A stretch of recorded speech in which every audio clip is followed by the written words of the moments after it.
Que rufem os tambores, que o episódio de hoje vai falar sobre som de cinema. Eu sou a Kelly Carvalho e este é o Pega Pipoca, aquele date semanal imperdível para quem curte a sétima arte.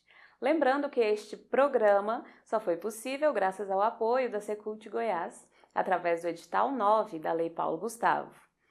Então, pessoal dos efeitos sonoros, uma salva de palmas para o investimento em cultura. E escuta só o que vem por aí. Você sabe o que é Foley? Pois agora vai saber. E você sabe que foi uma mulher que desenvolveu a metodologia para a direção de voz original no Brasil? Você sabia? E não para por aí. Tem dicas, tem spoiler sincerão, tem entrevista.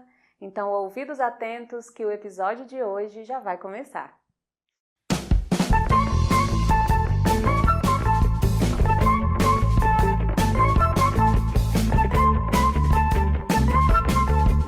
Vamos ser demitidos por sua causa.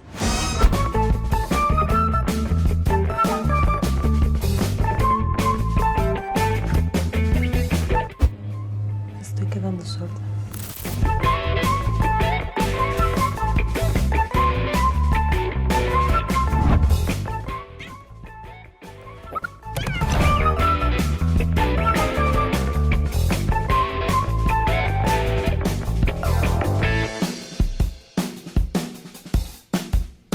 He looks at me. He doesn't know how I am incomplete.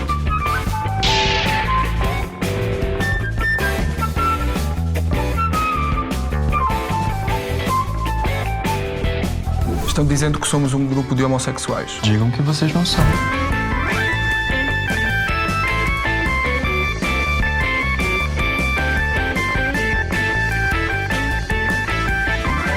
These are desperate times. Desperate measures are called for.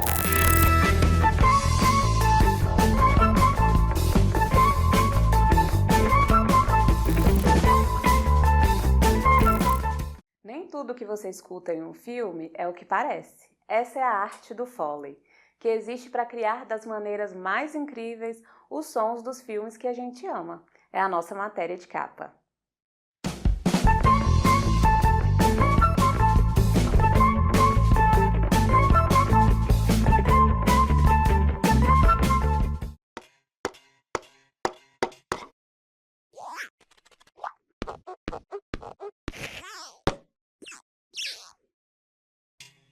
Pega a pipoca, abre o refri e nem pisca, porque hoje o quadro principal do programa vai impressionar os ouvidos mais atentos.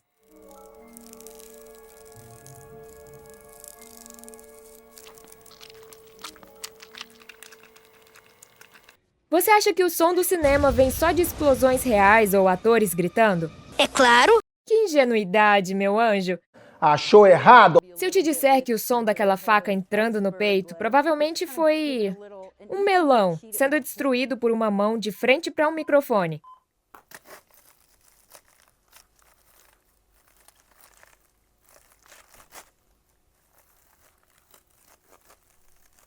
Bem-vindos ao mundo secreto do Foley. Que papo é esse, Willis? Não é nome de cachorro. É a arte malandrinha que o cinema tem de recriar sons de filme com tudo menos o óbvio. Ah, agora eu entendi! Agora eu saquei! Agora todas as peças se encaixaram! Duvida? Olha os exemplos.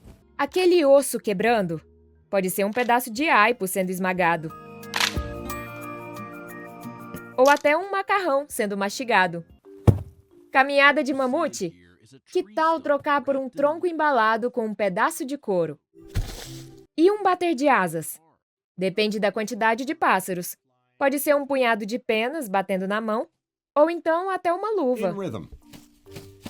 Fast. Taking off. A flock of birds, I wouldn't even use feathers. I would probably use gloves for that. Imagina o Foley Man. Hoje vou ser um assassino ou um padeiro?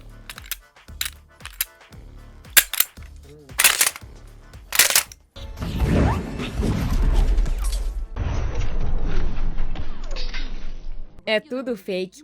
Porque o cinema é ilusão pura, amigo. Ô, é sério, mano. Esse moleque é safado, mano. E o Foley é o mágico de trás das cortinas que faz você acreditar que um melão é um coração. E nem sempre o som final é uma coisa só. São camadas e camadas de diferentes sons sobrepostas para poder entregar. Veja esse exemplo. Um homem caminha com um mapa pela floresta. Primeiramente, ouça o que foi captado pela equipe de som direto.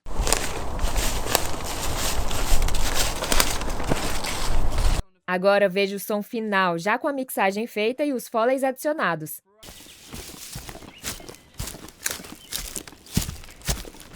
Parece que agora a gente mergulha dentro da cena. E para chegar nesse resultado, a equipe de Foley teve que pensar nos ruídos dos passos, da roupa, da mochila, do mapa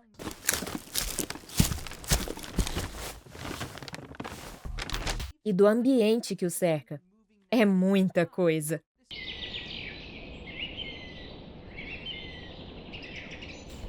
E quando o som a ser produzido é de uma coisa que não existe registro para se basear, como o ruído de um robô com base esférica ou um dinossauro, a equipe de Jurassic Park precisou misturar um bocado de coisa para chegar ao ruído dos Velociraptors, incluindo o latido de um bulldog ao contrário. Já de Star Wars, utilizou um globo de discoteca para sonorizar o movimento de BB-8. É muita criatividade.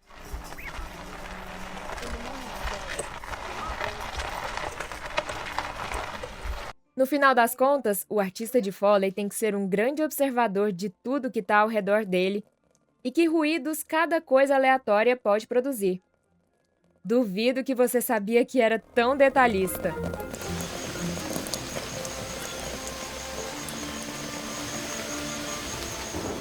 Você sabe a diferença entre dublagem e voz original?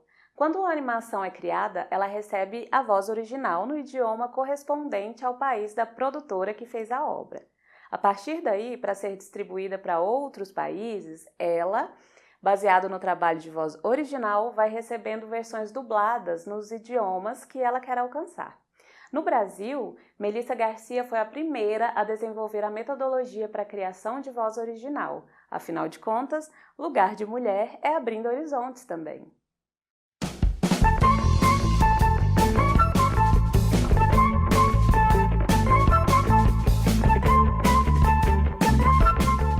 Hoje a gente vai direto para o coração da criação de uma animação, mas não é na tela, é no estúdio de gravação. E a nossa estrela é a poderosa Melissa Garcia, uma mulher que não só entrou no mercado de voz original brasileira, como inventou o jeito brazuca de fazer isso. Sim, ela foi pioneira em desenvolver uma metodologia específica para gravar voz original em português do Brasil.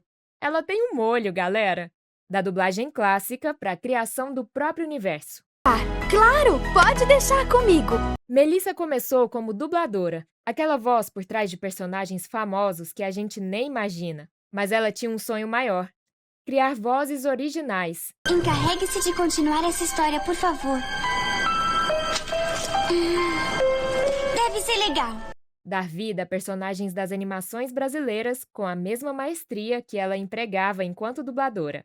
Volta livre, Baldirel! Não estamos fazendo isso para vender refrigerante de maçã! Estamos fazendo isso porque somos livres. Até a chegada dela no mercado de voz original, toda a criação de conceitos de voz de animações nacionais eram tratados meramente como dublagem. Daí ela foi lá e criou um método próprio, como dirigir e fazer o casting com os atores, como colocar em uma voz as ideias trazidas pelo roteiro e pelo material trazido pela equipe de animação. O resultado, eles falam por si só. Show do meu jardim! Todo mundo pra fora! O menino, o Oscar e a história que ela ajudou a contar. Lembra do filme O Menino e o Mundo? Aquela animação brasileira linda, cheia de cor e emoção? Pois é. Foi a primeira animação brasileira indicada ao Oscar. Melhor animação, sim senhor. E adivinha quem estava no comando da voz original? Melissa Garcia. Ela dirigiu aquele universo sensível onde todas as vozes precisavam soar mais como poesia do que diálogo. Não ganhou a estatueta? Tá, mas botou o Brasil no mapa do audiovisual mundial. Absolute Cinema. Irmão do Jorel, Vovó Juju e o troço que virou fenômeno. Agora segura a emoção. Sabe Irmão do Jorel? A série brasileira mais maluca, colorida e amada da atualidade? Melissa é a diretora de voz original desde o piloto. Mas não para por aí. Ela também mete a cara e as cordas vocais para dar vida a 3 feras. Ana Catarina, a galã da sala que faz o coração do Irmão do Jorel virar um trambolho. Lara, a melhor amiga esperta, moleca e decidida do Jorel, sempre pronta para uma aventura. E a divina, a inconfundível, a que todo mundo ama, Vovó Juju. Sim, aquela vovozinha verde abacate com talento pra rap que ganhou o coração de geral. Tudo ela.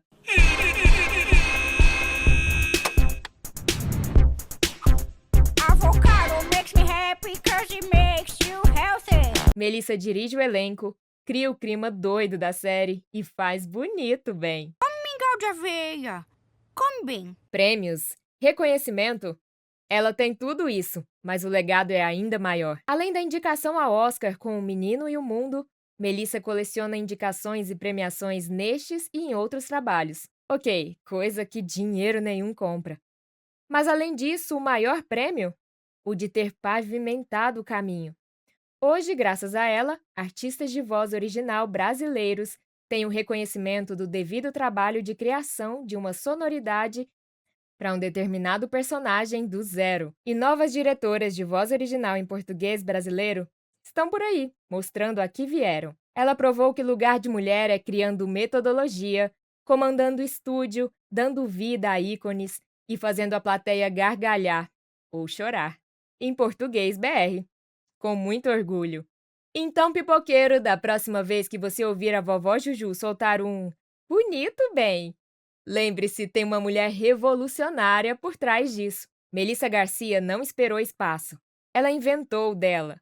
E olha que espaço. Os diretores de Flow jogaram baixo para conquistar uma audiência animal, né? E a tia Kelly conta tudo pra gente agora.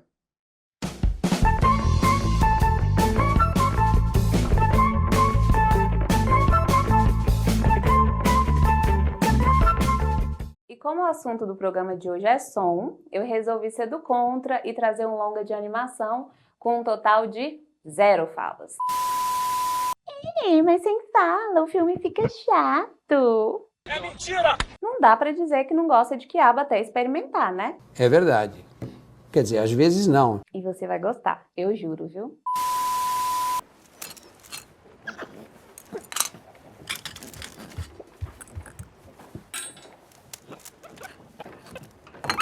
Eu tô falando de Flow.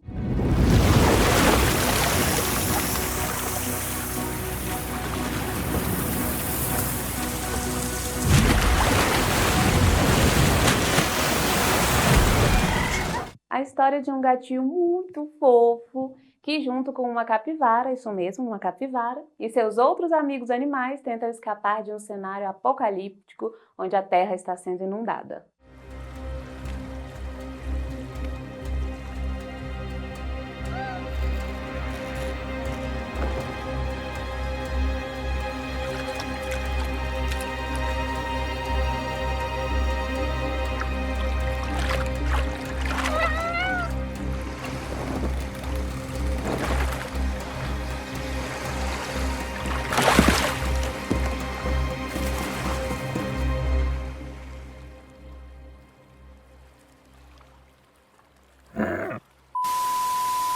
Entenderam que eu disse gatinho com capivara? Esse povo da Letônia jogou sujo demais, né?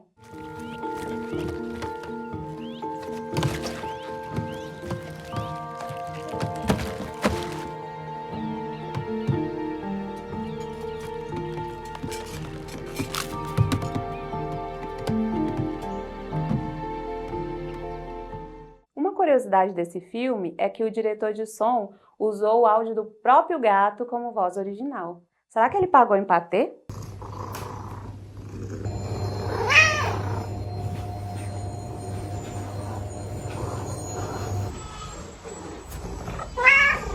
O que acabou conquistando a audiência de vários gatinhos pelo mundo e gerando vídeos fofinhos pelas redes sociais.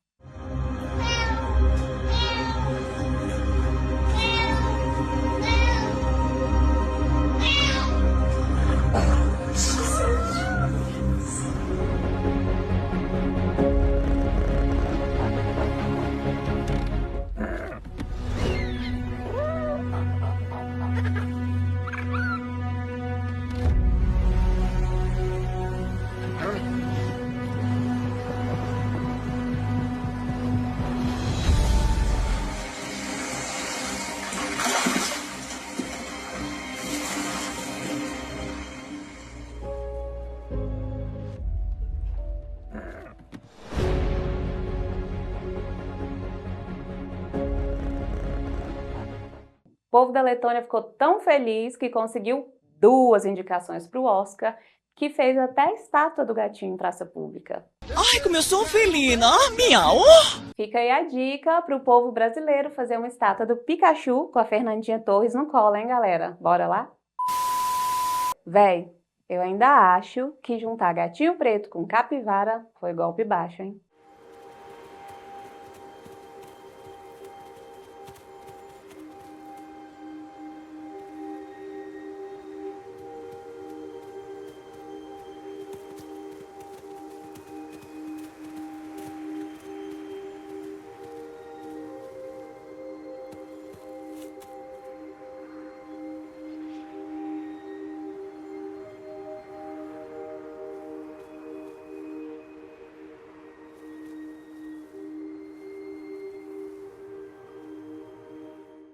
Ela se apaixonou pelo som de cinema e tem revolucionado a produção goiana nesse sentido.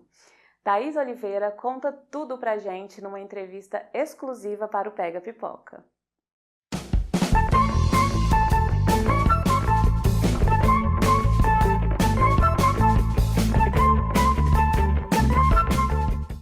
Oi, pessoal, estamos de volta com mais uma série de entrevistas dentro do Pega Pipoca e hoje a gente tem a honra de receber a Thaís Oliveira, que vai falar para a gente sobre som no cinema.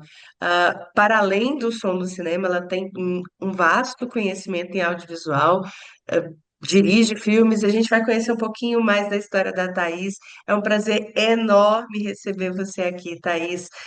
Para a gente de Goiás, o seu nome é muito conhecido, mas é um prazer imenso estar levando para a internet para que o Brasil inteiro conheça o seu trabalho.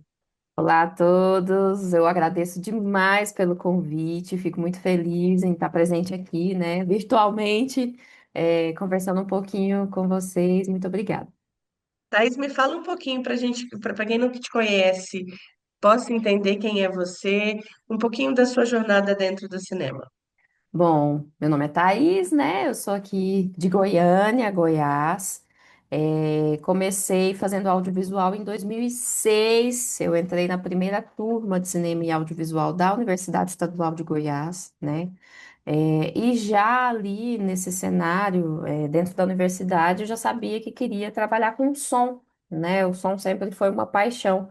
Tanto é que eu entrei no curso que antes de se chamar cinema era rádio e TV, né? Então eu queria entrar para trabalhar com rádio, não queria saber de televisão e nem de imagem, não, eu queria trabalhar com rádio. E aí o curso, né, por conta de uma série de diretrizes curriculares, né, do próprio MEC, do INEP também, do ENAD, mudou o nome para cinema e audiovisual. Isso aconteceu em vários cursos no Brasil, né? A gente deixou de ter ofertas de rádio e TV e passou a ser ofertado ou audiovisual, ou cinema e audiovisual nas universidades do país. E ali já em 2007 eu tive a oportunidade de trabalhar com som direto, né? Ainda como aluna, a gente tinha uma carência de profissionais, né? E eu já era instrumentista, já tinha ali um conhecimento ali na adolescência em estúdios, né? De música e tudo mais, então eu já eh, foquei nessa área e me apaixonei ainda mais pelo som. E comecei a fazer uns primeiros trabalhos com som direto, né? Trabalhei muitos curta-metragens aqui em Goiás nessa época, sendo uma das primeiras mulheres, né, a trabalhar com isso por aqui. Aí logo depois, quando me formo, aí fui trabalhar em TV, em rádio, né, aqui no estado de Goiás, também continuei trabalhando com filme, mas eu tive o desejo, já enquanto aluna, de voltar para a instituição para poder ensinar, né, porque era muito difícil, quando eu era aluna, achar alguém, né, para de fato me ensinar de forma mais técnica, e também, né, com um arcabouço teórico maior com relação à potência do som no cinema. Eu já saí da faculdade focada, tanto é que eu termino a minha graduação entrando numa pós-graduação, termino a pós-graduação, entro no mestrado, então uma coisa atrás da outra, para tentar voltar para a instituição, para dar aula de som, né? Bem focada mesmo nessa área de som, né? E foi isso que eu fiz, então, assim que estava finalizando, entrei no mestrado, na verdade, antes de entrar no mestrado, prestei o concurso na universidade, né, na UEG, e aí passei nesse concurso e fui chamada 2 anos depois. Fiquei em segundo lugar, fui chamada, professora Georgia, né, tá na primeira cadeira de som da UEG, do curso de cinema. E aí, então, começo essa aventura na docência, né, uma aventura que eu sou apaixonada. E aí tenho como principal objetivo dentro da universidade fazer com que os alunos se apaixonem por som, né? Então, a maioria dos alunos, ou eles querem ser diretores, ou eles querem trabalhar com fotografia, né? Então, eu peguei isso como desafio mesmo, desde o do início ali da minha docência, em 2012, né? Que eu começo a dar aula. E montei um núcleo que se chama NAUFO, que é Núcleo Audiovisual de Produção de Foleys e Sons. Para ter um estúdio de Foley dentro da instituição, que era algo totalmente novo, né? Especialmente numa universidade pública, né? Aqui em Goiás e até no Centro-Oeste. Mas para que esse núcleo pudesse também dar uma formação mais atenciosa para esses alunos que quisessem trabalhar com som, de fato, né? E aí hoje passaram por esse núcleo, né? Guilhotina Guinle, que está lá em São Paulo hoje, Nádia Sodré, Micaela Paza. Então, alguns dos nomes que começaram a trabalhar com som aqui também, em Goiás e fora, né? Que estão trabalhando fora. Então, tive isso como principal objetivo. Doutorado e pós-doutorado também focados em som, né? Especialmente no som da cidade, né? De Goiânia, quais são esses sons da cidade. Fiz uma pesquisa sobre paisagem sonora daqui da cidade de Goiânia e continuo com essa meta de tentar formar, pelo menos por ano, 5 pessoas apaixonadas por som e que sigam carreira de som, né? Que a gente sabe que é mais difícil, né? Existe muito um pensamento que eu acho que tem a ver com o equipamento. E na câmera também tem isso, assim, da coraça do equipamento, né? Ai, meu Deus, não vou chegar perto do equipamento porque é muito difícil. Mas a imagem, ela seduz mais do que o som, né? Então, de fato, mesmo com essas questões de equipamento, os alunos acabam se apaixonando mais pela sedução das imagens. E eu tento, do lado de cá, trazer um pouco dessa sedução do som também, né? Para mostrar o quão importante o som é para o audiovisual, né? Que um filme de terror sem som não é nada, né? Que mesmo uma comédia, um drama também sem um som bem construído, você não consegue atingir o efeito esperado e estamos aí nessa luta para fortalecer ainda mais o som aqui no nosso estado, especialmente em Goiânia, né? Meio que aquele trocadilho de quem não é visto não é notado. Sim, Basicamente é isso. Você sente isso não só dentro da universidade, mas dentro do mercado do audiovisual, que o som hoje não tem a importância, o reconhecimento e o orçamento que merecia, dentro, tudo que ele entrega dentro de uma peça audiovisual? então, se a gente for comparar, vamos pegar lá de 2007 para hoje, né? 2025, né? O curso vai fazer 20 anos no ano que vem, né? Se a gente for comparar esses dois cenários, muita coisa mudou e mudou para melhor, né? Assim, todos os termos, né? Não só de reconhecimento, mas também porque eu acredito que quando nós, na universidade, também os festivais oferecendo cursos mais específicos, iniciativas como as de vocês, né, que querem tratar o som com o devido reconhecimento que ele merece, eu acho que isso também construiu, ao longo desses anos, em quem faz cinema e audiovisual, um entendimento da importância do som. Então, isso a gente não pode falar que hoje ninguém liga para o som, assim, né? Acho que seria até um erro falar isso, né? Porque muita coisa mudou e mudou para melhor, né? Mas ainda tem muita coisa para mudar, para melhorar ainda mais, de fato. Acho que essa questão do orçamento assim, estou atrás na universidade de tentar formar profissionais de som, mas também tentar conduzir bons produtores executivos, né, para que essas pessoas que estão ali tenham consciência da importância da imagem e do som, né? da importância de todas as funções para uma obra audiovisual. Ninguém faz nada sozinho, assim como muita gente acha que olha uma imagem e fala, nossa, que direção de fotografia bonita, e ignora a direção de arte, por exemplo, né? Enquanto a direção de arte é 50% do que está ali iluminado pela direção de fotografia, né? A direção de fotografia ilumina a arte maravilhosa que a equipe de arte constrói. Então, tem muitas coisas que a gente tenta colocar uma consciência aqui, né? Eu falo do ambiente universitário porque eu tô nele, né? Que é onde eu trabalho diretamente. E isso tem um reflexo no mercado, né? Especialmente no nosso mercado local. Então, essa questão de valores, assim, é engraçado, assim, não é engraçado, é triste, na verdade, como mulher, né? Falar sobre isso, né? Eu, como uma das primeiras mulheres a trabalhar com som, por exemplo. Já tive salários de saber que produtor executivo ofereceu para um homem, na mesma função que eu desempenharia, 60% a mais do que ele me ofereceu, por exemplo, né? Por eu ser mulher. Então, assim, a gente não pode também ignorar esse fato e passar por esse fato como se ele não fosse nada, porque de fato isso aconteceu, né? E às vezes acontece. Hoje eu vejo menos reclamações, assim, com relação a isso no mercado, de forma geral, mas isso já aconteceu comigo, por exemplo, né? Eu não tenho como passar batido. Mas eu vejo que muita coisa melhorou. E até a consciência do público, assim, da audiência, né? Porque antes, isso com relação ao som, né? Existia um imaginário coletivo aí que as pessoas falavam, ah, o som do cinema brasileiro não presta, né? Ou algo nesse sentido, assim.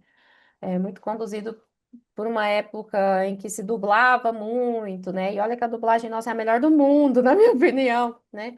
Mas criaram um preconceito mesmo, não só com o cinema brasileiro, mas especialmente com o som do cinema brasileiro, né? E há muito tempo, o cinema brasileiro tem mostrado que tem som maravilhoso, né? Que tem um som bem construído, que tem profissionais de alto nível, né? E eu acho que a cada ano isso fica ainda mais forte, né? Ainda mais potente. E já tem muitos anos que isso está acontecendo. Então, hoje você não escuta mais ninguém falar, né? De, o som daquele filme é ruim. Não, porque os sons estão de excelente qualidade, né? Nós temos profissionais incríveis no Brasil, né? Então, isso já há algum tempo, né? Já não, a gente não escuta mais falar sobre isso. Mas existe, sim, nós vivemos num mundo visual, no mundo das imagens, né? As pessoas são, como se fosse um feitiço, né? Assim, a imagem, ela enfeitiça, né? E o som, né, eu digo sempre, que o som nos dá a sensação de ter vida, né? De vida, né? Porque você imagina, na sua casa, se eu estiver aqui em casa, de repente não ouvir o carro da pamonha que passa no lado, o passarinho, ou qualquer coisa, parece que a vida aqui, ela morreu, né? Eu vou me sentir num mundo apocalíptico. Se eu não ouvir nenhum som, a ausência de som é a ausência de vida. Então, assim, só que isso está tão impresso no nosso cotidiano que a gente acaba dando mais valor, né? Não a gente, porque a gente reconhece o valor do som, mas a maioria das pessoas acaba dando mais valor para as imagens, né? E o nosso trabalho é fazer com que as pessoas percebam a vida que há no som, né? Em todos os sentidos, não só no nosso cotidiano, mas especialmente quando você dá vida. Dar som para uma imagem é dar vida para uma imagem, tornar aquela imagem, aquele filme, vivo, né? Então, eu acho que o poder do som está muito nisso, assim, localizar o tempo, localizar o espaço. Se você quer levar uma pessoa para um filme cyberpunk, de ficção científica, que é tudo mentira, que tudo que está ali é criado, mas você, com o som que você coloca, consegue fazer com que todas as pessoas acreditem numa, entre aspas, realidade, numa verossimilhança, né, com a imagem. Você acredita, você cria um mundo, né, com imagens e som. E o grande responsável, na maioria das vezes, por dar credibilidade para isso é o som, né? Então, olha a importância disso. A gente não pode falar que o som não tem tanta importância assim, né? Sem Gente, dúvida. vamos prestar atenção no som. O som é muito importante. Eu acho que muito parte de que as pessoas imaginam que o que sai no cinema é o que rolou no set. e 99,999% das vezes isso não é verdade, né? Sim, existe muita. A magia da edição de som é algo fantástico, né? Porque assim, o que que a gente aproveita do set? É som direto, fala, né? A gente aproveita Às a fala. vezes, às É, vezes. assim, um bom técnico de som, a gente vai aproveitar a maioria das falas, né? A não ser em situações de locação que não tem jeito, né? Aí um bom técnico de som também até dá alguns sons extras ali, que algumas pessoas chamam de cobertura de som, né? De objetos ali da locação. Mas a gente vai para a pós-produção e recria o mundo daqueles ambientes, né? Então, você está vendo uma cena que tem um pasto e o pasto está ali se mexendo. Se você não colocar um ventinho para dar mais. A gente tenta dar credibilidade para a imagem, né? Para fazer com que você que está aí vendo e ouvindo sons e imagens, que você acredite que aquilo aconteceu, né? Então, é função muito de quem está no som. Reforçar isso, né? E até o trabalho de Foley serve muito para reforçar isso também. A gente tem um trabalho de construção de paisagem sonora, de ambientação, que é muito importante na edição de som, mas o trabalho de Foley é que vai, eu digo até que reforçar o que que você quer. A gente quer que você preste atenção naquilo, mas sem colocar o som daquilo tão alto. Então, o Foley, ele vai reforçar, né, uma atriz bebendo água, alguém mexendo ali na roupa, né, que um microfone não pegaria no som direto, mas a gente quer reforçar isso. E o trabalho de Foley, né, que são esses ruídos específicos das movimentações dos personagens, é que vai fazer com que o ouvinte, o espectador, preste atenção, acompanhe o personagem, né, de forma muito natural, né? Então, a gente quer que esse acompanhamento seja natural a partir do trabalho de uma série de profissionais que trabalham nessa cadeia produtiva do som de cinema. Chegou de falar das suas experiências dentro do set de filmagem. A gente tem acompanhado festivais de cinema feminino, por exemplo, o Pod Ponto Cine. A gente tomou um puxão de orelha na primeira edição da Melissa Garcia de que a gente não tinha premiação específica para som, dentro dos premiados, e a gente acabou incluindo isso na segunda edição. Mas fala para mim, esse plus do patriarcado que já relega a mulher a papéis de subserviência, ficou-se relegado, apesar de nos primórdios do cinema a mulherada ter tomado frente de muita coisa, por muito tempo ficou-se relegado aos homens, principalmente aos homens brancos, o direito de comandar o set. E para a mulher ficou coisas como cabelo, maquiagem e produção, que era uma coisa mais de cuidado, que é muito esse estigma, né, do cuidado da mulher. Então, deixar tudo arrumadinho, deixar tudo certinho ficou como o papel da mulher, e o de comandar ficou o papel do homem. Quando você acumula camadas disso sobre o fato de que realmente entende-se que a imagem ela é chefe do som, digamos assim, dentro de um audiovisual que não deveria ser, deveriam ser dois sócios, mas cria-se essa ideia de que a imagem é chefe do som e cria-se essa ideia de que o homem é chefe da mulher dentro do set.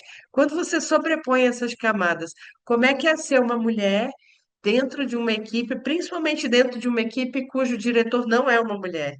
Nossa, então, se a gente for olhar para a história do cinema, né, como você mesmo colocou lá no início, quando o cinema não era ainda uma mercadoria tão potente, né, então não tinha recursos, capital, né, que passava, assim, era um experimento, né, o cinema passa por várias fases de experimentos ao longo da sua história, até o som passa por isso também dentro da história do cinema.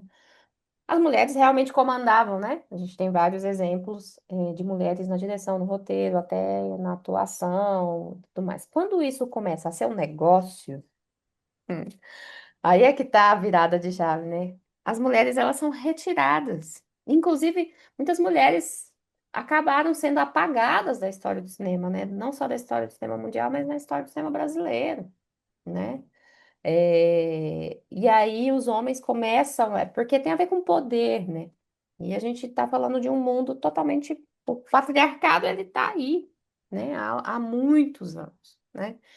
Então, quando a gente começa a ter essa questão do poder no cinema, de fato, os homens ficaram com essas funções, né, de poder, entre aspas, e as mulheres acabaram, não foram nem, o negócio não foram nem convidadas a se retirar, né? Elas só foram, muitas foram apagadas, né? Quando a gente vai falar da história, por exemplo, da cor no cinema, quase ninguém escuta falar sobre Natalie Calmurs, que foi uma das responsáveis ali pelo Technicolor, né? Lançou um livro, Consciência de Cor, lá em 1935. Então, assim, elas vão sendo apagadas, né? E aí cabe a nós, mulheres do nosso tempo, tentar buscar essas mulheres, né? E falar sobre a existência dessas mulheres, né? A própria Ceci Pinheiro aqui em Goiás, né? Que realmente foi atrás, né, de recursos para fazer o primeiro longa de ficção na década de 60, que convidou João Beni para Goiás. Aí me sai uma enciclopédia lá do Beto Leão falando que João Beni fez o primeiro é, filme, né, junto com... Agora eu vou esquecer o nome. Ai, gente. Um Boêmio? Qual o nome do diretor? Enfim, depois eu Macho. busco. Enfim, realmente me esqueci agora, mas a própria Ceci Pinheiro aqui, que está próxima da gente, foi apagada, né? E aí nós temos um trabalho belíssimo do pessoal do Prêmio Cora, da professora Ceissa Ferreira, da UEG, juntamente com a Lidiana Reis, né? Resgatando essas histórias das mulheres que fazem cinema em Goiás, que é importantíssimo, com o livro Águas Correntes, já fica a dica. E aí, no som não foi diferente, né? Essa história de, a fotografia manda no som, né? Se a gente for olhar para a história do som e da imagem, né, no cinema, o que acontece é que a imagem veio antes, né? Não é que o som veio depois, não. O cinema nunca foi mudo, né? A gente tinha ali os pianistas, né? A gente sempre deu um jeito de ter som nas projeções, com orquestras, com pessoas que comentavam a tela, mas a gente não tinha, era o suporte que possibilitava, né? É, imagem e som em reprodução ao mesmo tempo, que veio ali com o Vitafone em 26/27, né? Dom Juan em 26, e aí o cantor de jazz em 27 estabelece isso de fato. E aí o som chegou depois, mas quando o som chega, já existia toda uma forma de fazer filmes, né? É, o diretor de fotografia, por exemplo, tinha uma mobilidade gigantesca com a câmera. Quando o som chega, ele tem que colocar a câmera dele dentro de um blimp para não fazer barulho. Toda a estrutura do estúdio tem que mudar. E aí isso até cria ali, né? Nesse momento, até que a gente fala, que a gente não tem nada contra nada contra ninguém da fotografia, né? A gente quer do som. Mas ali já começa a ter esse estranhamento, né? Dessa nova forma de fazer filmes, né? Mas essa é a própria história do cinema, né? Da linguagem. A linguagem foi se reinventando, né? Com a chegada do som, aí não tem mais intertítulos. é, a gente começa a ter ali os talking filmes que depois vão. A gente vai chegar no que a gente tem hoje, né? Com voz em off, com tudo mais. E aí o som, o que acontece é que esse suporte ele chegou um pouco depois. Então, talvez por isso exista essa coisa de, mas o som manda a imagem, mas não tem nada disso, né? Um set é um espaço equivalente, tanto para o departamento de som, como departamento de fotografia, como departamento de arte, né? Então, mas durante muito tempo também, são várias camadas que passam pelas tecnologias, né? Que são ali, que estão ali aliadas à própria história do cinema. Era muito caro ter uma câmera durante muitos anos, né? Não só no Brasil, mas até no mundo. Só que a gente está falando de um contexto mais local aqui. Então, existia muito essa coisa do equipamento, de poder também. Tudo passa pelo poder, né? De quem poderia, quem pode operar uma câmera. Tem um filme do coletivo DAFB, que é muito legal, se chama A Luz Delas, né?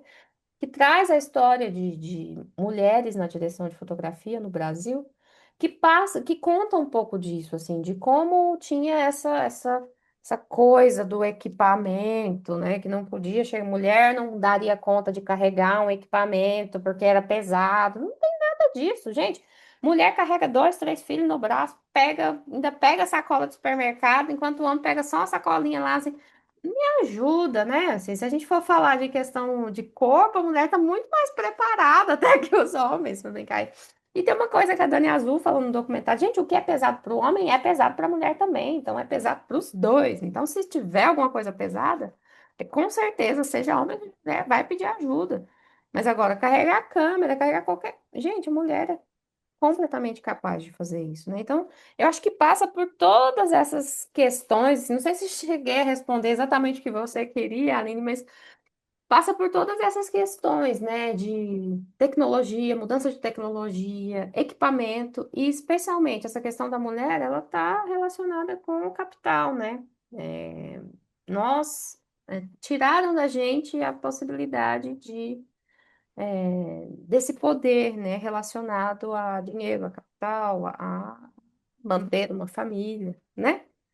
Então, existem várias camadas aí que dariam até muitos artigos interessantes sobre esse ponto de vista. E a gente, passinho de formiga em passinho de formiga, tá tomando os espaços de volta e fazendo bonito, né? Isso. Ah, deixa eu te fazer uma pergunta. Me fala da Thaís para além da profissional de som. Tem uma história de diretora de cinema aí? Que história é essa? Então, eu tô apaixonada por som, né? E assim, som, se alguém me perguntar, você prefere dirigir ou fazer som? Eu vou responder sem pensar, fazer som, que é uma coisa que eu amo, né? Mas eu acho que é importante, eu acho que para todo profissional do audiovisual passar pela direção, né? E eu passei por algumas direções, e até direções diferentes, assim, de gêneros diferentes, né? De produtos diferentes. Então, lá em 2010, eu fiz a direção de um curta-metragem que eu acho lindo, está disponível no YouTube, se quiser deixar o link aí para quem quiser acompanhar, se chama Marcas d'Água.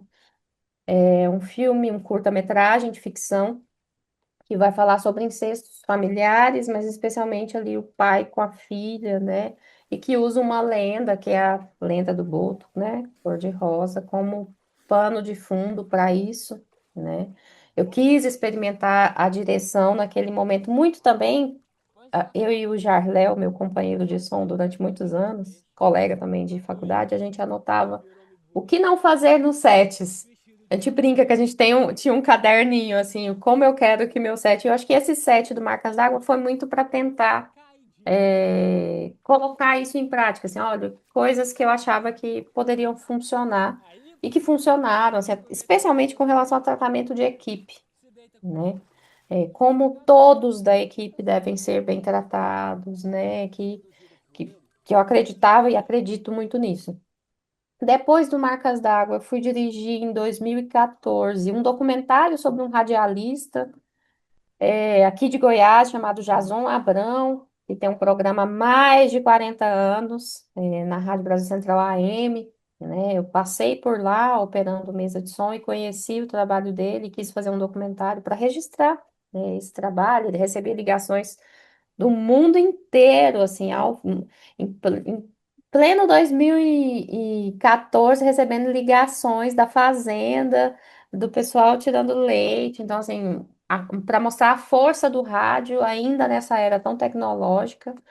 Em 2014 também dirigi um curta de ficção chamado Joana, Os Três Pecados, baseado numa obra de uma escritora goiana. Também está disponível na internet para quem quiser assistir, que é chama Maria Helena Schein, uma escritora famosa aqui de Goiânia. É uma história de uma mulher que tem obsessão por contar janelas de prédios e de casas e descobrir o que tem atrás, as histórias que tem atrás dessas janelas. Então, o curta passa por aí.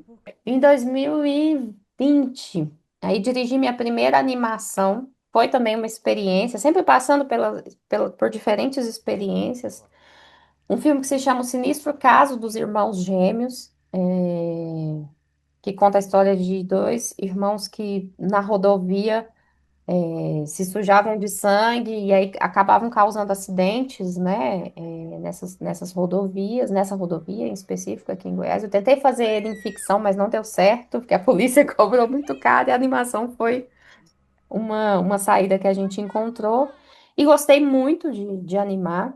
E agora, nesse ano, como pesquisadora, eu fui convidada pelo Programa Araguaia Vivo 2030, pelas pesquisadoras Mariana Teles, né, que é coordenadora do Programa Araguaia Vivo, e a professora Andréa Juliana, Juliana Simeão da UEG, para compor uma equipe de uma expedição no Araguaia, no Rio Araguaia.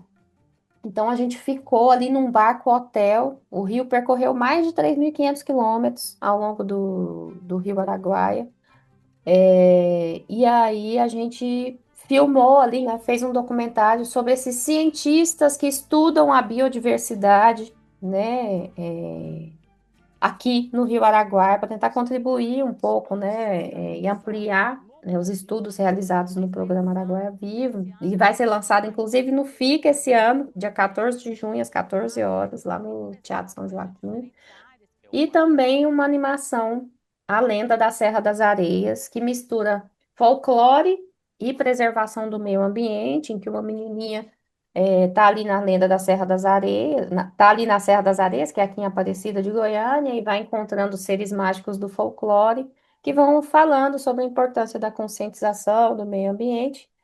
E tem um longa em finalização, um longa LGBT, né, feito com a comunidade, para a comunidade LGBT aqui de Goiânia, que conta várias histórias.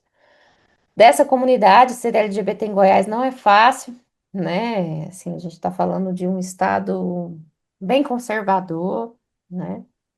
E aí a gente vai lançar esse filme aí até o final desse ano, se tudo der certo, com muitas parcerias, muita gente bacana que está contribuindo para o projeto. Você não dorme não, mulher?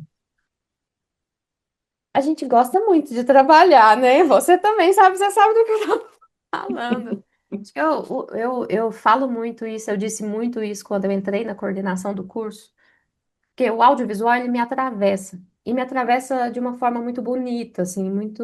Eu não consigo não me ver no audiovisual, né? Ele me atravessa no modo de pensar, ele me atravessa nas coisas que eu acredito.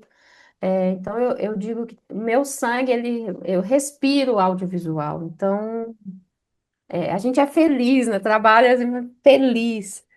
E eu acho que isso que importa, sabe? Então, quando a gente faz as coisas com amor, com felicidade, acreditando naquilo que tá, né, fazendo, eu acho que faz toda a diferença. Não tem dinheiro, não tem nada que pague isso, assim. É Costumo um dizer que é objetivo. uma pinga véia. É. E para a gente é mais difícil não fazer isso do que fazer, né? Thaís, um prazer imenso. A conversa fluiu aqui, um prazer imenso. Para terminar, você, como uma boa missionária do som, mas também como uma boa missionária da paixão pelo audiovisual, eu geralmente peço isso para as pessoas que eu entrevisto que trabalham com audiovisual. Qual é a dica que você dá para aquela pessoa que gosta muito de cinema, mas ainda não está fazendo cinema e acredita que cinema não é para ela porque ela não tem conhecimento suficiente, equipamento suficiente, acesso suficiente, mas tem aquele sonho, tem aquela centelha do amor pelo audiovisual. Qual que é a primeira dica, assim, o norte que você dá para quem quiser começar nessa história? Então, eu sempre falo para todo mundo que o audiovisual ele é tão diverso que tem espaço para quem quiser, né? Porque o audiovisual ele é tão gigantesco que se a gente for falar de todas as profissões possíveis no audiovisual, a gente fica aqui um programa inteiro, né? É, O audiovisual ele é legal por isso. Você vai descobrir uma paixão dentro dessa área, seja com arte, seja com caracterização, que é outra coisa genial, né? Você vai descobrir uma das áreas, acho que é ir atrás de conhecimento, né? Tem palestras gratuitas, tem cursos gratuitos que muita gente boa está oferecendo, né? A partir de recursos públicos. Participar disso, participar de cineclubes, eu acho que a gente tem que ver filmes, né? É importante ver filmes para falar sobre filmes e ir atrás de quem está fazendo, sabe? Pedir uma oportunidade. Eu acho que quando você é apaixonado por cinema e vai atrás de quem está fazendo, essas coisas vão fluir muito naturalmente, né? Porque você vai estar atrás também de pessoas que estão fazendo e acreditam no que fazem. Então, é ir atrás de conhecimento, tentar fazer todos os cursos disponíveis. Tem muito curso gratuito bacana que os festivais aqui em Goiás oferecem, que os coletivos oferecem, né? Então, é importante participar disso para aí, então, começar a entender qual caminho tomar, né? E tem muita oportunidade para que isso aconteça, né? Seja no som, na fotografia, na direção, no roteiro. Acho que é aproveitar tudo que está aí disponível de forma gratuita e tentar entrar nessa área, ingressar nessa área. Ok. Quem quiser saber um pouquinho mais do que a Thaís Oliveira está aprontando, como é que as pessoas te encontram? Onde você está? Onde você se esconde? Então, eu tô na UEG todos os dias, né? Tchau, aqui em Goiânia, se alguém quiser ir lá na UEG conversar, fique à vontade. Mas tem o Instagram do nosso núcleo, que é Naufo, Núcleo Audiovisual de Foles, né? Naufo.eg no Instagram. Então eu tô lá, eu respondo sempre. Também tá aí Som Cinema, quem quiser seguir no Instagram, a gente pode conversar e fiquem à vontade. É isso. Ok. Excelente falar com você. Você é sempre muito bem-vinda. Sinta-se à vontade sempre que você tiver uma novidade, um filme novo. A próxima edição do Festival, que a gente acabou não falando do Festival de Foley que você traz aqui para Goiás. Traz aqui para a gente do Pega Pipoca, que é um prazer estar sempre dando vitrine para a gente que faz acontecer igual você faz. É bom estar ao mesmo tempo, no mesmo espaço que mulheres potentes que estão fazendo a diferença no audiovisual como você. Aí eu que agradeço, Aline, também digo mesmo. E vamos continuar, a gente tem muito a fazer, né? Eu acho que o cinema brasileiro é maravilhoso, a gente tem que fazer com que as pessoas vejam esse cinema, né? Então, trabalhar essa conscientização e dizer que tem filme nosso maravilhoso, tanto no Prime Video, no Netflix, então é fazer com que isso chegue a mais pessoas, né? Para a gente potencializar ainda mais o que a gente faz por aqui. Sem dúvida. Então é isso. Bom te ver. Tchau, tchau. Tchau, tchau, tudo de bom. Miriam descobre que sua audição está com os dias contados. Mergulhe com ela nessa jornada de autodescoberta e ressignificação no Cinema do Vale desta semana.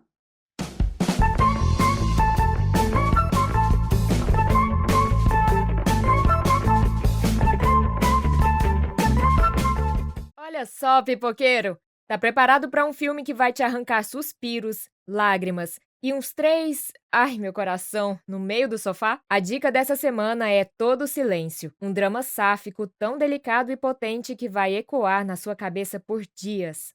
Porque llevo luto por mi vida, soy infeliz. Perdóname, Claudia, no la escuché. Imagina viver um amor estável com sua mina, professora de línguas de sinais, já imersa no universo surdo, parceira de todos os dias, e do nada, o chão some. Aos poucos, ela descobre que tá perdendo a audição de verdade, e o mundo de vocês começa a desmoronar em silêncios cada vez mais profundos. Não é só sobre ouvir ou não ouvir, é sobre identidade, medo, luto e aquele amor que precisa reinventar todas as formas de existir. Por que assistir?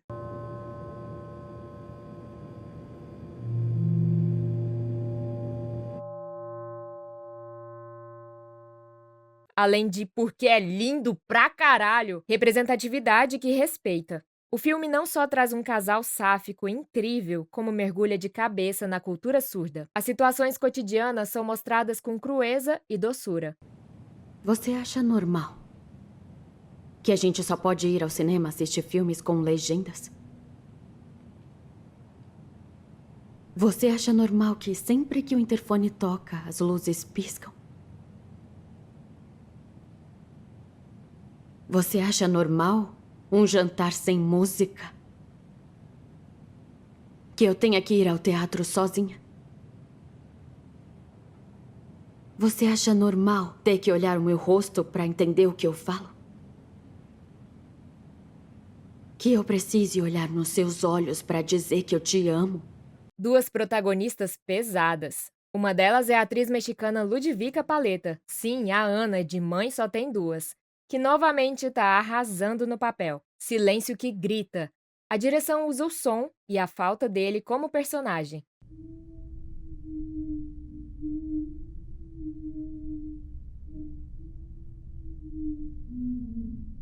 Você vai sentir na pele a angústia, a confusão e a beleza de um mundo onde os sentimentos falam mais alto que as palavras. Afeto em gestos.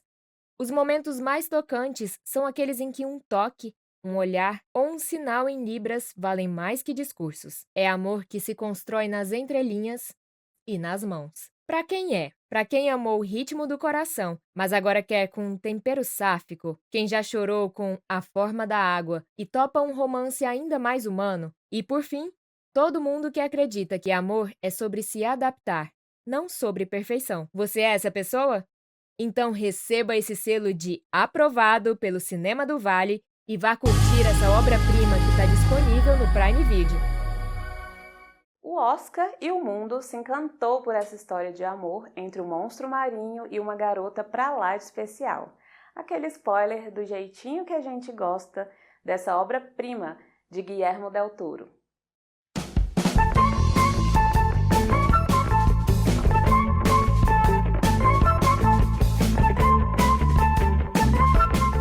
Um monstro aquático mantido em cativeiro pelo governo se torna atraente para uma assistente de limpeza muda, provando que às vezes em um mundo de oi sumida, você não precisa ser padrãozinho para chamar a atenção de uma mulher, basta ser fofo e atencioso. Seguindo clichês de conquistar o amado pelo estômago e movimentos pélvicos, a moça percebe que suas investidas não obtiveram sucesso e decide sequestrá-lo com a ajuda de uma amiga e um idoso, o que evidencia que relacionamentos tóxicos não têm gênero nem idade. Como um conto de A Bela e a Fera às avessas, o monstro adquire síndrome de Estocolmo e se apaixona pela mulher. No final, a criatura morre, vive de novo e transforma a mulher em peixe, demonstrando que ser sem noção e visualmente interessante às vezes é o melhor caminho para se ganhar um Oscar.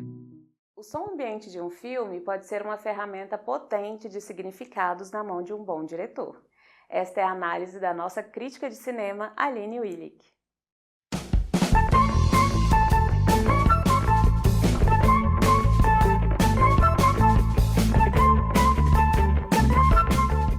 Esta semana, a crítica não vai falar de diálogo, fotografia ou atuação. Vamos falar do personagem mais perturbador de Zona de Interesse, o som.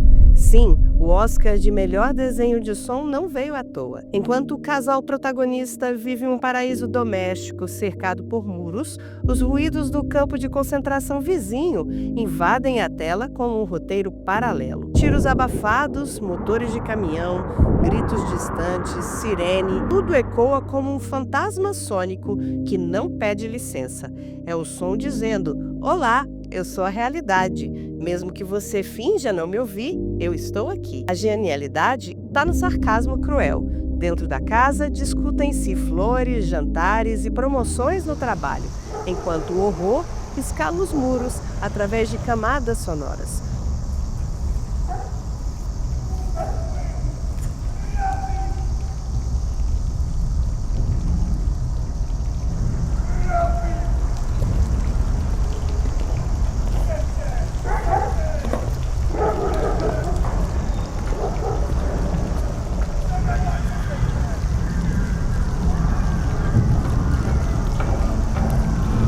O desenhista de som não só ambienta, ele narra o indizível. E essa estratégia não é nova, não. Olha só. Em Dunkirk, de 2017, aqui a estrela é a mixagem de som.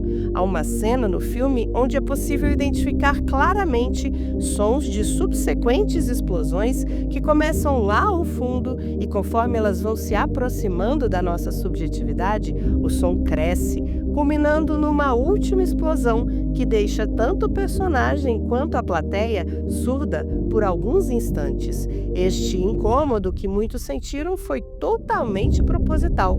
Nolan quis trazer essa experiência sensorial para colocar a plateia dentro da batalha, e por ser uma batalha limpa e sem sangue, exigia elementos que trouxessem um realismo visceral ao filme.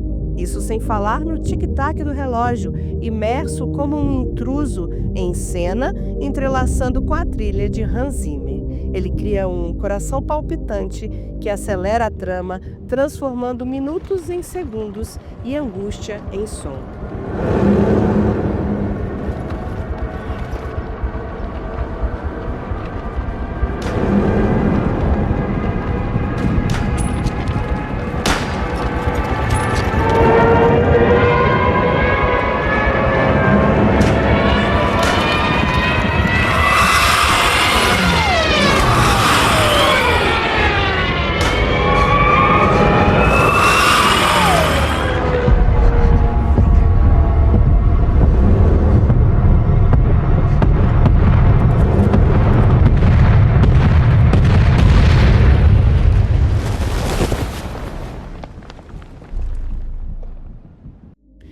A Bruxa, de 2015, o som entra como pânico sagrado.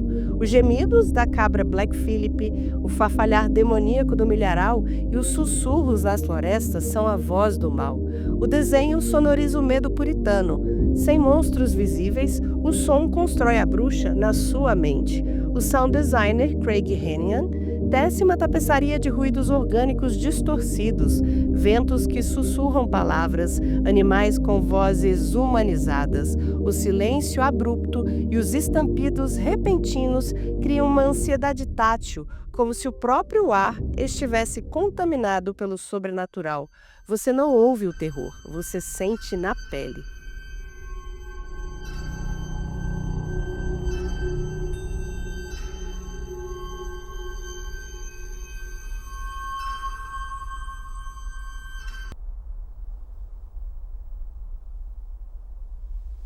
O que você quer?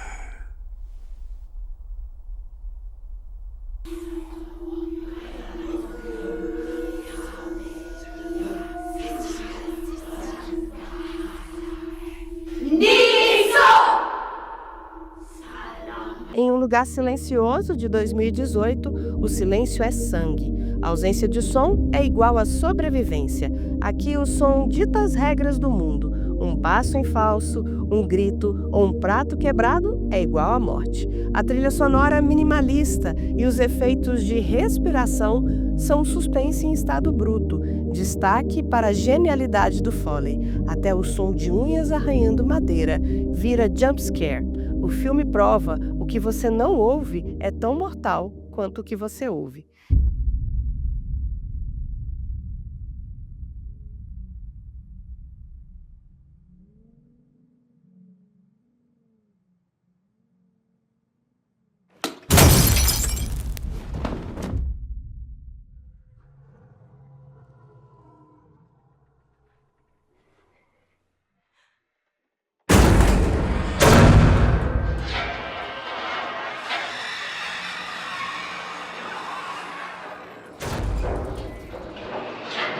Em Whiplash, de 2014, eleva-se a experiência do cinema para algo como sangue nos tímpanos. A bateria vira campo de batalha.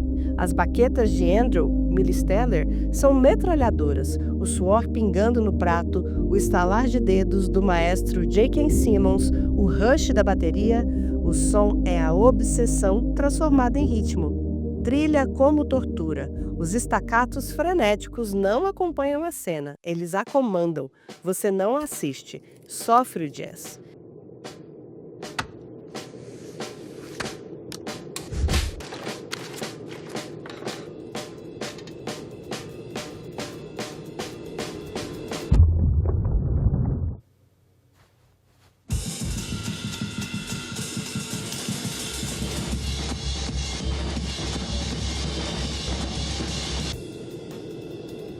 E não é de hoje que os visionários do cinema dão ao som a devida importância. Walt Disney, que sacou isso lá nos anos 40, em Fantasia, que não seria o mesmo sem o Fantasound, o tataravô das tecnologias de som de cinema atuais. Walter Murch, que papou 3 Oscars por mixagem de som, diz em sua teoria das 6 regras: 51% da experiência cinematográfica vem da emoção. E o que seria da emoção do cinema sem um bom trabalho de som? Mas atenção! Por atrás dessa mágica tem um exército de profissionais, do som direto, que capta o gemido perfeito no set, ao Foley, o cara que esmaga repolhos para simular ossos quebrados, do ADR, quem regrava os suspiros no estúdio, ao desenho de som, o arquiteto das camadas e até a mixagem, que equilibra o caos. Tudo para atropelar os seus ouvidos e seu cérebro. A verdade é que quando estamos assistindo a um filme, nossa atenção geralmente fica focada em tudo que é imagético. Fotografia, figurino, design de produção, efeitos especiais são facilmente detectados por todos nós. Já o som, ele fica meio que relegado ao lado de times menos prestigiados, como o de produção. Eu diria que pensar o cinema assim é claramente assistir errado a um filme. Então, chega de subestimar o som, né? Ele não é coadjuvante, ele é roteirista invisível, diretor de emoções, fotógrafo de ruídos. Sem ele, o cinema seria como uma bela macarronada sem queijo. Vocês pediram, eles voltaram. Musicais Diferentões, parte 2, A Missão, no Fica a Dica de hoje.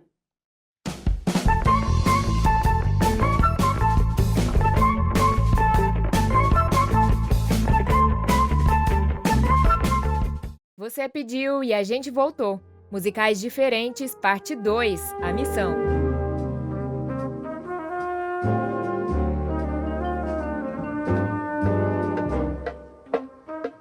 J'ai fini.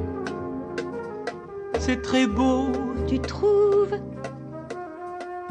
Olha só, amante de caos melódico. Se a lista anterior te fez questionar por que diabos alguém cantaria sobre o apocalipse zumbi, segura o fone que tem mais. Aqui vão 5 filmes que transformam drama em karaokê, tragédia em balada e o absurdo em ópera. Vem que a gente já avisa, não é pros fracos de coração. Ou de ouvido.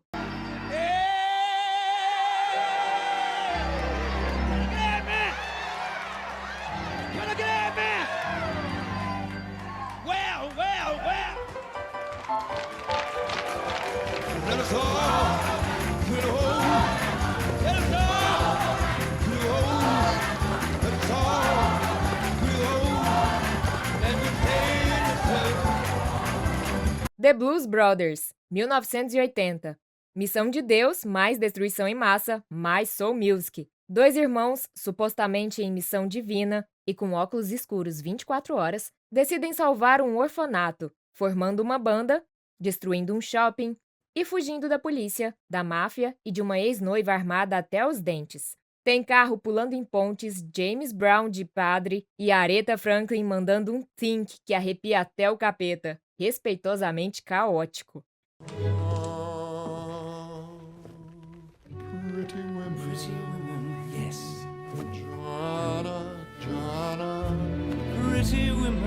Pretty women are a wonder. Pretty women, what wonderful pretty women, blowing out their candles, oh, combing out their hair. Even when they leave you and vanish, they somehow can still remain there with you. Sweeney Todd, o barbeiro demoníaco da Rua Fleet, 2007. Se a Disney fizesse um musical sobre canibalismo, Johnny Depp e Helena Bonham Carter em um thriller gótico musical onde tortas de carne humana são o prato principal. Sweeney Todd quer vingança, corta gargantas e vira sócio de uma padaria suspeita. As músicas são do Tim Burton, quer dizer, do Stephen Sondheim. Mas tudo bem. Vai um pedaço?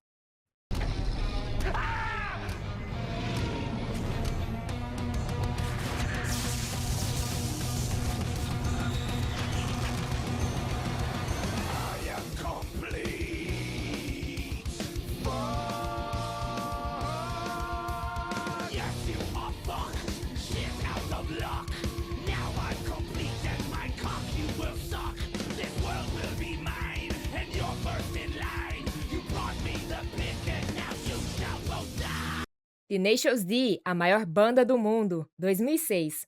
Rock, magia e um satanás que parece o Dave Grohl. Jack Black e Kylie Gass são a dupla que decide roubar uma guitarra mágica do inferno para virar lendas do rock. Spoiler, o diabo aparece, desafia eles para uma batalha de rock e todo mundo quase morre. É ridículo, é genial e é a maior aula de como não seguir seus sonhos. Para fãs de power chords e piadas sobre maconha. Mais je ne pourrai jamais vivre sans toi. Je ne pourrai pas, ne pars pas, j'en mourrai. Je te cacherai et je te garderai. Mais mon amour ne me quitte pas. The Umbrellas of Cherbourg, 1964. Amor, cores pastéis e todas as falas são cantadas. Até o bom dia. Neste clássico francês, até o diálogo mais banal, vou comprar pão, vira área dramática. Genève e Guy se amam, choram, se separam e sofrem em tons de rosa, azul e verde-limão. É lindo, é melancólico e faz você pensar, por que ninguém canta no metrô? Given you sunlight, I've given you rain. Looks like you're not happy, lest I open a vein. Where did you get such a weird plan?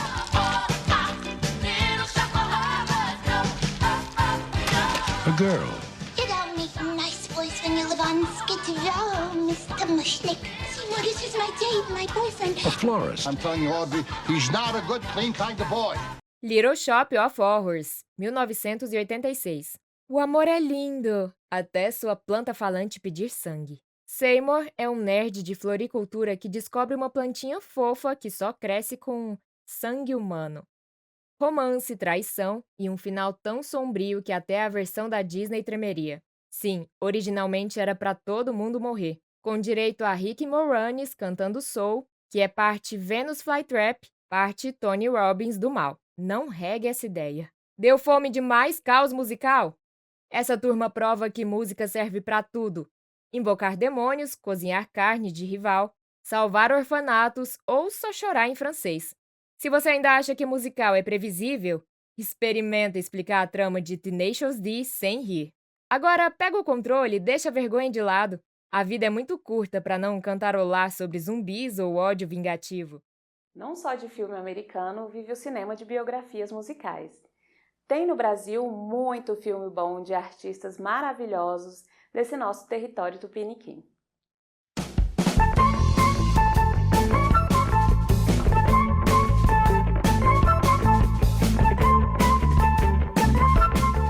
Você adorou Bohemian Rhapsody e Um Completo Desconhecido, mas acha que o Brasil não sabe contar a história de grandes ícones da música? Você não poderia estar mais errado. E eu posso te provar. Duvida? Olha essas 4 biografias icônicas que todo amante de cinema e música deveria assistir. Eu não quero mais ser um mulato sem chance. Obrigado. Que vem um branco penteadinho roubar a vez. Vou pros Estados Unidos. Look at this car.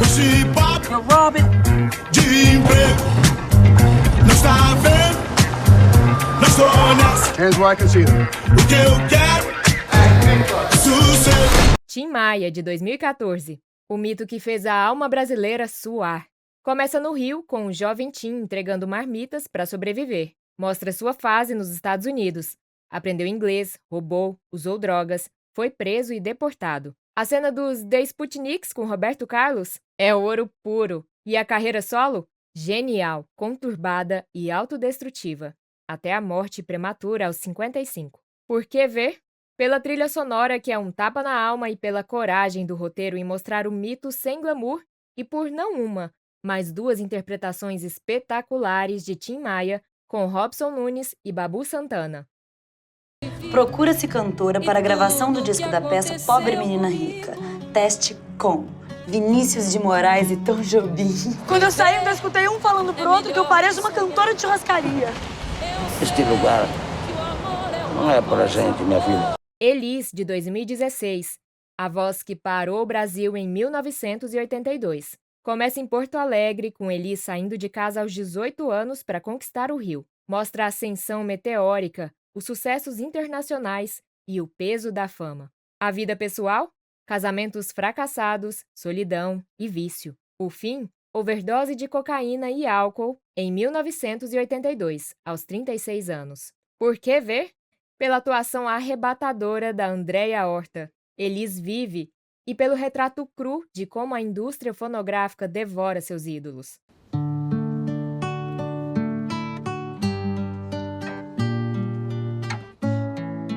Pensem nas crianças mudas, telepáticas.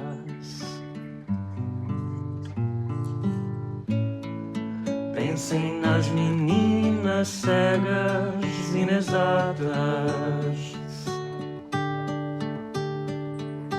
Homem com H, de 2024. Ney Matogrosso, o revolucionário de make icônica. Traça a jornada desde a infância pobre até o estrelato. Foca na fase Secos e Molhados, onde explodiu com sangue latino. Não esconde o preconceito que enfrentou por desafiar padrões de gênero. Mostra a transição para a carreira solo e seu legado como ícone queer. Por que ver? Pela coragem de um artista que transformou dor em arte e redefiniu a masculinidade brasileira. Para finalizar, um documentário que acabou de entrar no cinema. Eu fui para Londres e passei uma rena, fiquei com o cabelo fogo. Foi um marco eu mudar de loira para ruiva. Um sol na cabeça. O que você acha de eu chamasse a mulher do futuro, roqueira, alegre, idade indefinida? Eu sou um pouco de tudo isso que você falou. É, né? Ritas, de 2024. Rita Lee, a rebelde com causa. Nossa eterna ovelha negra. Documentário narrado pela própria Rita. Mergulha em seu arquivo pessoal. Fotos, vídeos caseiros, rascunhos de letras. Destaque: seu feminismo pioneiro no rock brasileiro. Ovelha Negra não mentiu. Mostra a intelectual por trás da Patricinha Hippie. Livros, poesias, processos criativos. Por que ver?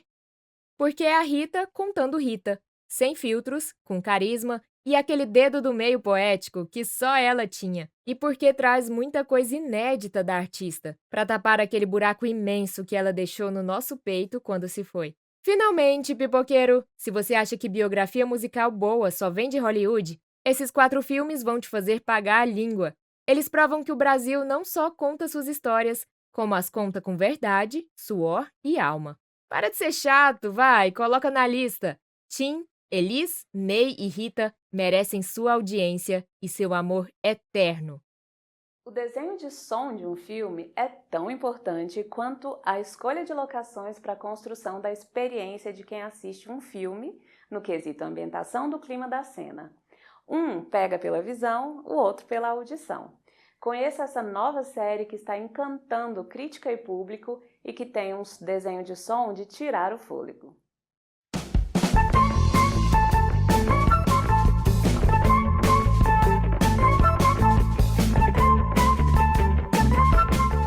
Você sabe aquela trilha que entra pelos ouvidos e se instala no seu cérebro como um personagem? Matt, eu entendo. Quer fazer arte, ganhar $1 bilhão, mas adivinha só, essa porra nunca acontece. E você vai fuder com tudo tentando fazer isso. Pois na série O Estúdio, lançamento da Apple TV, o som não é só fundo musical. É linguagem narrativa, escada para atuações e um retrato sonoro do caos criativo de Hollywood. Ou algum filme que não tenha sido dirigido por um pervertido. Pelo visto, eles fazem ótimos filmes. O pior é que fazem. E o gênio por trás disso?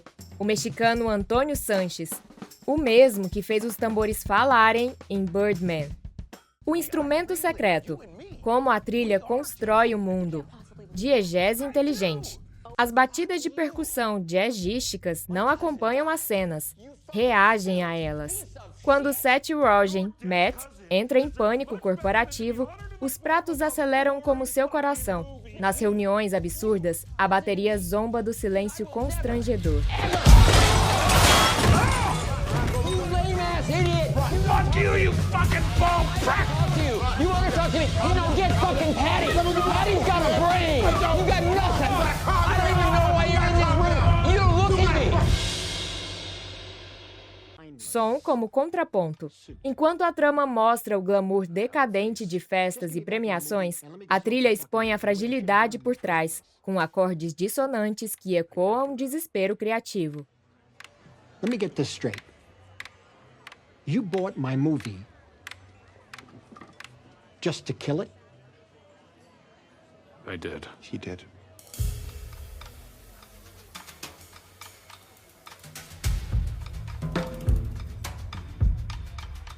We'll leave you alone, Mr. Scorsese. Love The Departed. Oh, God, that was so much worse than I thought it was gonna be. God, he's crying. He's sobbing. You made him fucking sob. You made him stop. I'm Charlie's just talking to him. Shit. Damn it, who's telling her what happened? Little rat, keep your fucking mouth shut. What a dick. Fuck, she's looking at us. Okay, just be cool. She's gonna kick us out of here. You're the head of the studio. Stop kicking him out. Fucking chill. Hi, Charlize. Hi. Get the fuck out of here. Okay, sorry. Thank you for having us. Sorry, Marty. Jesus Christ. Ponte para os atores. Sanches gravou com os intérpretes em cena. O ritmo das falas de Rogen dialoga com as pausas da bateria, criando um improviso jazzístico que vira metáfora do cinema. Antônio Sanches, o maestro do caos. E não sou eu quem está dizendo, é a academia. Olha a coleção de gramofones do garoto. Recebeu 9 indicações ao Grammy entre 2006 e 2023 e venceu 4 vezes. Melhor álbum instrumental de jazz em 2006, melhor composição instrumental de 2015 por Birdman, melhor álbum de jazz latino em 2013 e 2020. Por que isso revoluciona? Crítica unânime. De Hollywood Reporter, Variety, a trilha cria uma conexão visceral com o espectador. Você não ouve, sente o desespero de Matt para salvar o estúdio. Imersão total. As camadas sonoras substituem os diálogos. O rufar de tambores é igual ao pânico interno de um pitch fracassado. Jonestown. Jonestown. Jonestown. Fortalecimento da narrativa. Quando a fotografia mostra o glamour falso, o som desnuda a podridão, e vice-versa. Amamos ideias novas. Só não muito novas, porque já temos uma fórmula bem definida para isso. Eu não diria que é uma fórmula. Seria mais uma estrutura que a gente tem certeza de que funciona. E por isso vamos repetir várias vezes. Fica a dica técnica. Para diretores, Sanches prova que trilha original não é moldura, é tinta. Use-a para pintar subtextos. Para fãs de som, ouça a cena do After Party, no episódio 3. Os pratos imitam o tilintar de taças, enquanto o baixo sugere fofocas murmuradas. E a pergunta que fica é, vai sobrar Grammy para mais essa obra-prima? Bom, vamos ser demitidos por sua causa. Confesse que você nem imaginava que o som podia fazer tanto por um filme, né? Nosso episódio acabou e eu mal posso esperar para te encontrar novamente semana que vem. Lembrando que o Pega Pipoca tem o apoio da Secult Goiás através do edital 9 da Lei Paulo Gustavo. E você pode assistir a todos os episódios desta temporada no nosso canal do YouTube. Segue a gente aqui para não perder nenhuma novidade, tá bom?